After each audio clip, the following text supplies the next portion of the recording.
संस्कृत भाषा शिक्षण में आप सबका हार्दिक स्वागत है। पूर्व पाठों में हम चतुर्थी विभक्ति के बारे में जानकारी प्राप्त कर रहे थे। इस पाठ में भी चतुर्थी विभक्ति के बारे में और कुछ जानकारी प्राप्त करेंगे। नमो नमः। संस्कृत भाषा शिक्षणे भवतां सर्वेषां स्वागतम् अस्ति।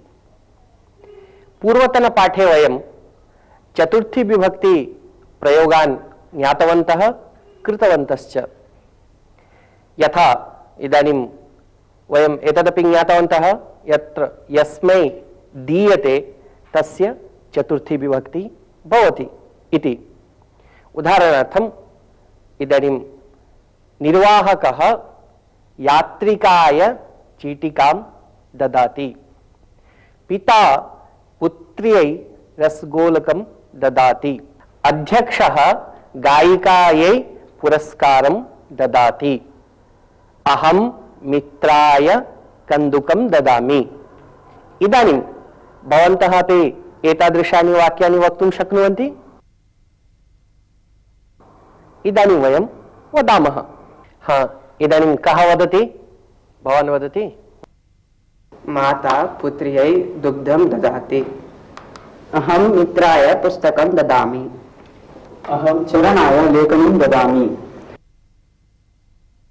रामः कृष्णाय पुस्तकं ददाति, अहम् अभिषेकाय फलं ददामि, अहम् अंकिताय पुस्तकं ददामि। पुनः एकवारम्। अहम् अंकिताय पुस्तकं ददामि। भवति। शिक्षकः शिष्याय फलं ददाति, अहं नम्रताय उपनेत्रं ददाति, अहं नम्रतायै उपनेत्रं ददामि। अहं नम्रतायै उपनेत्रं ददामि। समीचीनम्। अहं दिव्यायै पुस्तकं ददामि, सीता आञ्जनेयाय चूडामणिं ददाति। एतावत् पर्यन्तं वयम् अकारान्त, आकारान्त, ईकारान्त इत्यादि शब्दानां चतुर्थी विभक्ति रूपाणि ज्ञातवन्तः। इतः परम् अन्यविध शब्दानां रूपाणि अपि वयं ज्ञास्यामः। यथा अहम् आरम्भे शब्दं लिखामि।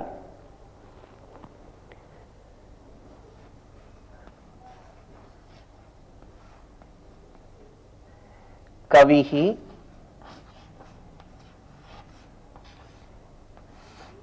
कवये,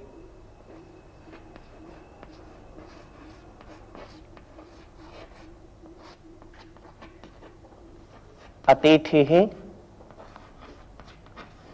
अतिथये, अध्यक्षः कवये पुरस्कारं ददाति, गृहस्थः अतिथये पानीयं ददाति, कविः कवये, अतिथिः अतिथये, कविः कवये, अतिथिः रविः रवये, कपिः मुनिः हरिः। एवमेव उकारान्त शब्दानामपि बन्धुः बन्धवे, अहं बन्धवे उपायनं ददामि, बन्धुः बन्धवे।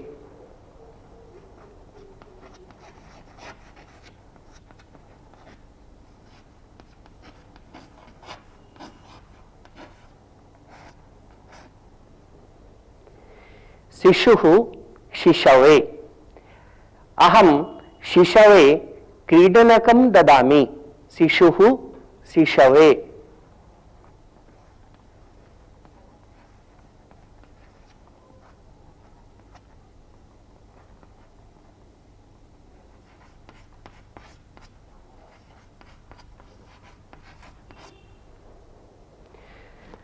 बन्धुः बन्धवे, शिशुः गुरुः गुरवे, साधुः साधवे। इदानीं वयम् अत्र अहं शब्दं दर्शयामि, एकैक शब्दं स्वीकृत्य वयं वाक्यानि वदामः। यदा अस्माकं गृहं प्रति अतिथिः आगच्छति तदा वयं किं किं दद्मः इदानीं वयं वदामः यथा अहम् अतिथये फलं ददामि वदन्ति वा अहम् अतिथये भोजनं ददामि अहम् अतिथये वस्त्रं ददामि अहम् अतिथये ताम्बूलं ददामि ताम्बूलं स्वर्गे अपि न लभ्यते अहम् अतिथये क्षीरं ददामि अहम् अतिथये कषायं ददामि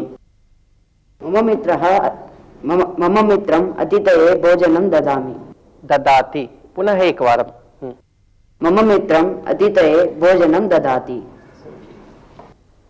भवति अहम् अतिथये धनं ददामि उच्चैः वदतु अहम् अतिथये धनं ददामि अहम् अतिथये पुस्तकं ददामि भवती अपि उच्चैः वदतु अहम् अतिथये पुस्तकं ददामि अहम् अतिथये रत्नं ददामि उत्तमम् अहम् अतिथये सुवर्णं ददामि अहम् अतिथये दिनपत्रिकां ददामि अहम् अतिथये लेखनीं ददामि अहम् अतिथये वस्त्रं ददामि अहम् अतिथये वज्रं ददामि अहम् अतिथये मधुरं ददामि इकारांत पुल्लिंग शब्दों के चतुर्थी विभक्ति रूप हरये, ऋषये ऐसे होते हैं और उकारांत पुल्लिंग शब्दों के विष्णवे, गुरवे ऐसे होते हैं।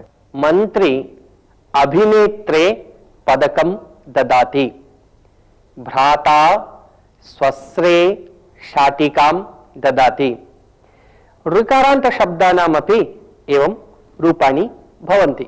अहं द्वित्रान् शब्दान् लिखामि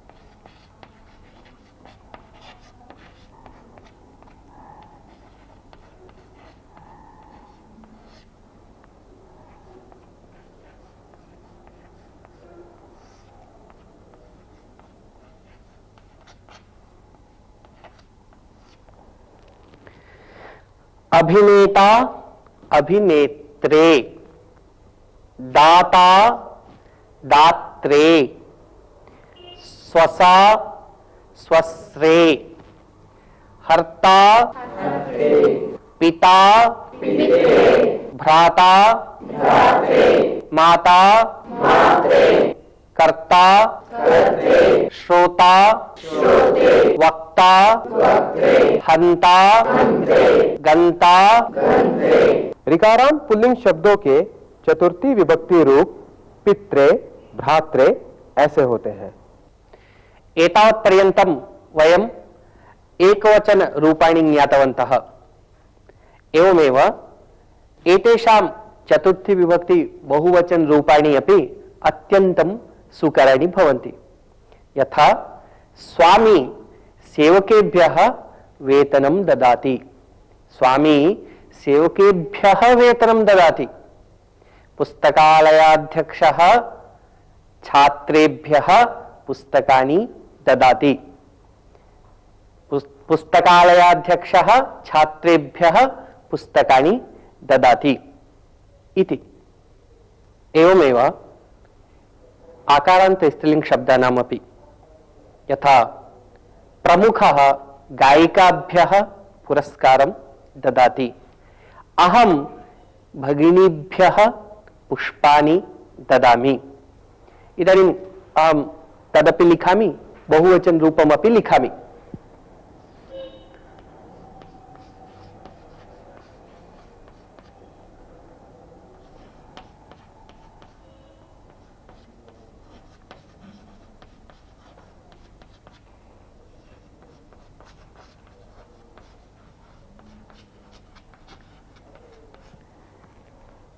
गायिका एकवचनं गायिकायै, बहुवचनं गायिकाभ्यः।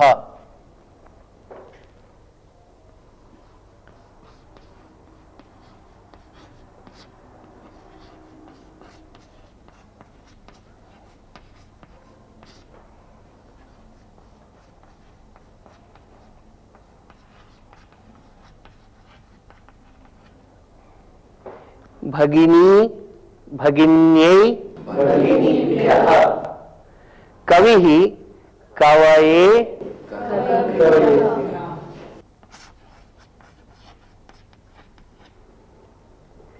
कविः कविभ्यः तथैव अन्यानि रूपाणि अपि भवन्ति। अतिथिः बन्धुः शिशुः अभिनेता अत्र किञ्चित् भिन्न रूपं भवति। अभिनेता अभिनेत्रीभ्यः वदन्ति वा? अभिनेता दाता स्वसा स्वश्रीभ्यः। समीचीनम्। इदानीम् अहम् एतादृशान् शब्दान् वदामि, भवन्तः बहुवचन रूपाणि वदन्ति। हाँ, यथा देवः देवेभ्यः, चालकः छात्रः भक्तः वैद्यः शिक्षकः पुरुषः वैद्या वैद्याभ्यः वदन्तु। गायिका नायिका उच्चैः। महिला बालिका आचार्य भक्ता भगिनी भगिनीभ्यः भगिनी जननी देवी सखी तरुणी कवयित्री कर्मकरी मुनिः मुनिभ्यः सेनापतिः कपिः ऋषिः अतिथिः पतिः कविः गुरुः बन्धुः पटुः शिशुः प्रभुः साधुः धेनुः व्यक्तिः युवतिः श्रुतिः मतिः स्मृतिः भ्राता भ्रातृभ्यः किञ्चित् भिन्नं भवति। भ्राता दाता प्रष्टा वक्ता दाता नेता द्रष्टा। वयं सर्वविध शब्दानाम् अपि एकवचन रूपाणि बहुवचन रूपाणि च ज्ञातवन्तः। इदानीं कोष्टक सहाय्येन वयम् एकम् अभ्यासं कुर्मः।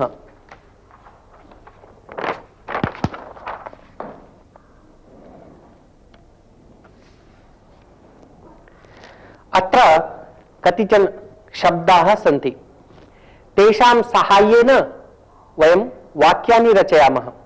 आरम्भे अहम् एकं वाक्यं रचयित्वा दर्शयामि। एकं वाक्यं वाक्यद्वयं वा रचयामि, अनन्तरं भवन्तः सर्वे रचयिष्यन्ति। यथा नृपः कविः ददाति, नृपः कवये ददाति। नृपः कस्मै ददाति? नृपः कवयः ददाति। नृपः कविभ्यः ददाति। नृपः केभ्यः ददाति? एतेन प्रकारेण अस्माभिः वाक्यानि रचनीयानि। इदानीम् अहं दण्डेन सूचयामि, भवन्तः वाक्यानि रचयन्ति। नृपः कविः राङ्कवाणि ददाति।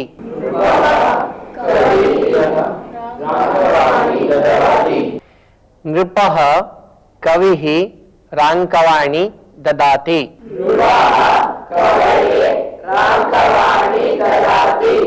कवयः वदन्तु।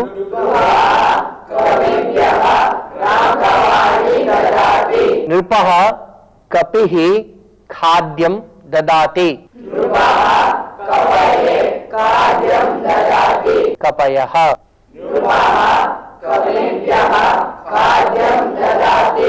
जननी पटुः यंत्राणि ददाति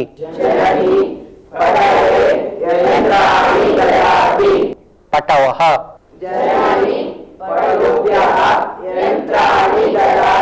जंतुः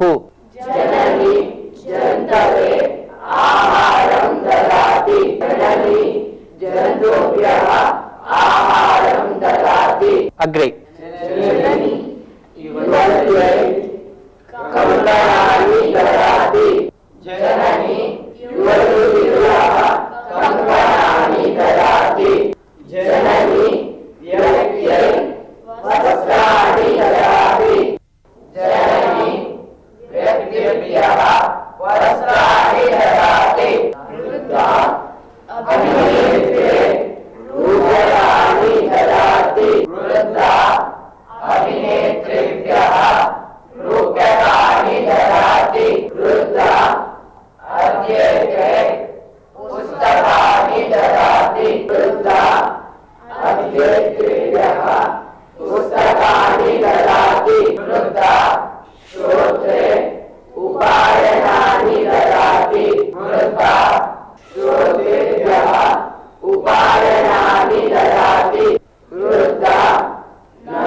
अहो, अद्य कक्ष्यायां बहूनि चित्राणि सन्ति। आम्। सर्वे आगतवन्तः वा? किन्तु महेशः न आगच्छति। भवतु, अहं सर्वेभ्यः एकैकं चित्रं ददामि। वृक्षस्य चित्रम् अस्ति। वृक्षस्य चित्रं श्रीप्रदायै ददामि। भवनस्य चित्रम् अस्ति। भवनस्य चित्रं दीपिकायै ददामि। मान्ये, मह्यं भवनस्य चित्रं ददातु। अस्तु, भवत्यै अपि भवनस्य चित्रमेव ददामि। तस्मै पुष्पस्य चित्रं ददातु। अस्तु, गणेशाय पुष्पस्य चित्रं ददामि। निकितायै चित्रं न ददामि, सा कोलाहलं करोति। अहं कोलाहलं न करोमि। अस्तु, भवत्यै अपि चित्रं ददामि। महेशाय समुद्रस्य चित्रं ददामि। प्रीत्यै मार्गस्य चित्रं ददामि। कृष्णस्य चित्रम् अस्ति किल, कृष्णस्य चित्रं लतायै ददामि। ओ, पर्वतस्य चित्रमपि अस्ति। पर्वतस्य चित्रं मालायै ददामि। सर्वे इदानीं स्वस्वचित्रं दृष्ट्वा पञ्च वाक्यानि संस्कृते लिखन्तु। अस्तु, अस्तु।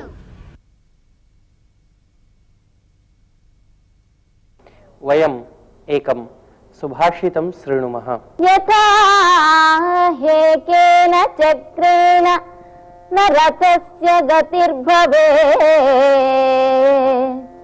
यथा हेकेन चक्रेण न रथस्य गतिर्भवे,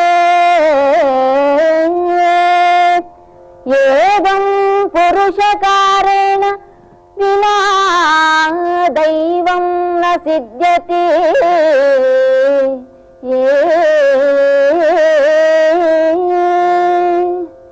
यथा हेकेन चक्रेण न रथस्य गतिर्भवेत्, एवं पुरुषकारेण विना दैवं न सिद्ध्यति।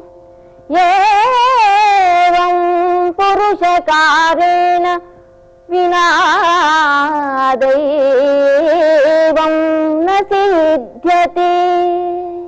सुभाषितस्य अर्थः एवमस्ति, यथा रथस्य केवलम् एकेन एव चक्रेण गतिः न भवति, तदर्थं चक्रद्वयमपि अपेक्षितं, तथैव भाग्येन सह पुरुषार्थस्य अपि आवश्यकता भवति।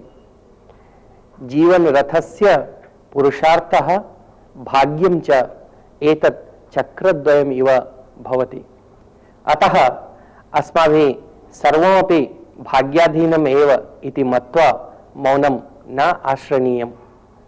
वयं प्रयत्नं कुर्मः, परिश्रमं च कुर्मः, तेनैव अस्माकं कार्यं सेत्स्यति, फलं च प्राप्स्यामः। सुभाषित का अर्थ, जैसे रथ के एक चक्के के ना होने से रथ नहीं चल सकता, वैसे ही दैव के साथ पुरुषार्थ की भी आवश्यकता होती है।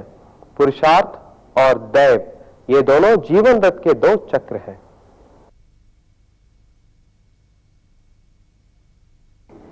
अहम इदानीम एकां कथां वदामि, भवन्तः सावधानेन मनसा शृण्वन्तु।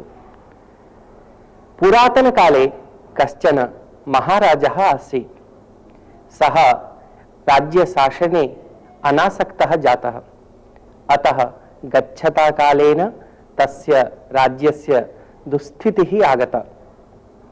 तस्य राज्ये यद्यपि अनेके मन्त्रिणः आसन्, किन्तु ते सर्वे अपि मन्त्रिणः राजा इव भोगलोलुपाः एव आसन्। तत्र सज्जनाः अपि केचन मन्त्रिणः आसन्, किन्तु ते सर्वे चिन्तयन्ति स्म, यदि वयं राजानं किमपि वदेम तर्हि राजा कुपितः भवेत् इति चिन्तयन्तः ते किमपि न वदन्ति स्म। तेषु एव मन्त्रिषु अन्यतमः निश्चयं कृतवान् यत् अहम् एतं राजानं बोधयामि एव इति। एकस्मिन् दिने राजा उद्यानं वायुविहारार्थं गतवान्। तस्य प्रत्यागमन समये सायंकालः अभवत्। पक्षिणां कलरवः श्रूयते स्म। तदा मन्त्री पक्षिणां कलरवं श्रुत्वा सः द्वौपि कर्णौ श्रद्धया दत्त्वा पक्षिणः वार्तालापं श्रोतुम् आरब्धवान्। एतत् दृष्ट्वा राजा आश्चर्यचकितः। सः मन्त्रिणं पृच्छति, किं भोः, भवान् किं शृणोति? तदा मन्त्री सः वक्तुं न इष्टवान् इव। तदा महाराजः पुनः पुनः अनुरोधं कृतवान्। अन्ते च मन्त्री उक्तवान्, अहं पक्षिणां भाषां जानामि। ते द्वे अपि पक्षिण्यौ। एका पक्षिणी स्वपुत्रीम् अन्यस्याः पुत्राय दातुम् इच्छति। तदा अपरा पक्षिणी वदति, तदर्थम् अहं वरदक्षिणाम् इच्छामि। किं वरदक्षिणाम् इच्छति इति पृच्छति। तदा पक्षिणी वदति, मह्यं 50 विनष्टाः ग्रामाः दातव्याः इति। तदा अपरा पक्षिणी उक्तवती, 50 ग्रामाः किमर्थम्? अहं तु 100 ग्रामान् अपि दातुं शक्नोमि। तदा अन्या पुनः पृच्छति, कथं भवती एवं वदति?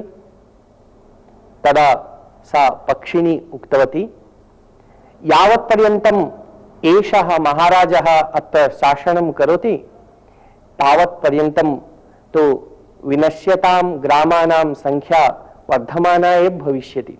अतः अहं भवत्यै ग्रामान् दातुं शक्नोमि इति। एतत् श्रुत्वा महाराजः मौनी अभवत्। तद्दृष्ट्वा मन्त्री उक्तवान्, एतादृशम् अपभाषणं कुर्वत्यो ते पक्षिण्यौ अहं मारयामि किम् इति।